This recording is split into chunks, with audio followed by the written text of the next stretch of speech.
And lift off Falcon 9, go Transporter 11. Salut à tous, ici Monsieur Afrique.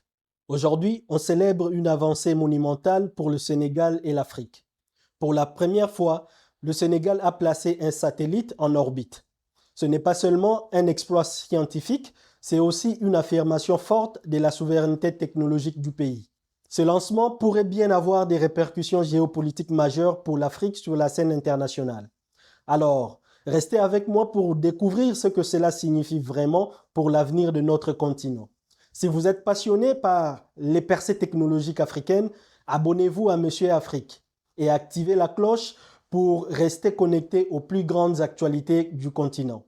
Le vendredi dernier à 18h56 GMT, depuis la base des Vandenberg en Californie, le satellite Gendesat 1A a été mis en orbite à bord d'une fusée Falcon 9.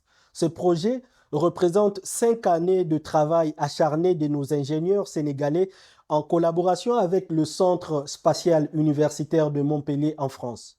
Un partenariat réussi qui place le Sénégal sur une nouvelle trajectoire technologique. Mais attention, ce lancement est aussi une déclaration au monde entier. Le Sénégal est désormais capable de jouer dans la cour des grands en matière de technologie spatiale. Ce n'est pas juste symbolique, c'est un véritable message de puissance technologique.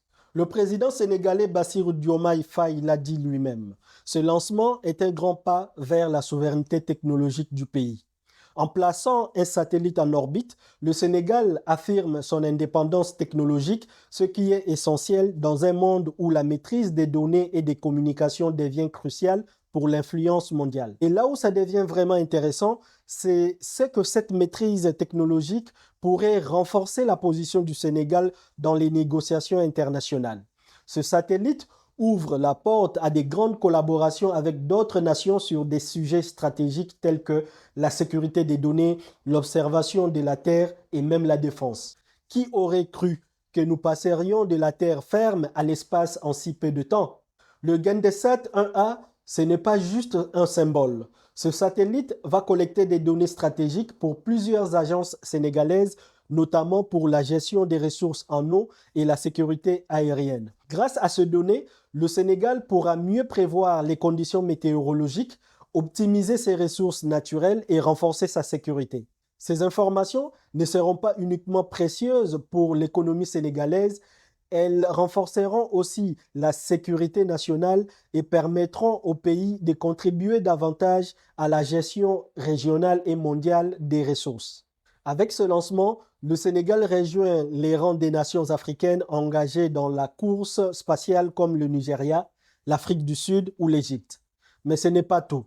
L'Afrique, à travers ses efforts, affirme de plus en plus sa place sur la scène internationale et se positionne comme un acteur à ne pas sous-estimer dans les discussions globales sur l'espace et la technologie. Ce satellite n'est pas seulement une avancée technologique, il place le Sénégal au cœur d'enjeux géopolitiques majeurs. En effet, le contrôle de l'espace et la collecte des données deviennent des leviers de pouvoir dans les relations internationales. Le Sénégal peut désormais s'imposer comme un partenaire stratégique incontournable, capable de négocier des collaborations technologiques avec des grandes puissances. Ce n'est plus seulement une question d'innovation, c'est une question de pouvoir. Dites-moi en commentaire ce que vous pensez de cette nouvelle position géopolitique du Sénégal. Pensez-vous que ce lancement pourrait changer la donne en Afrique? L'Afrique est-elle prête à jouer un rôle majeur dans l'avenir technologique du monde?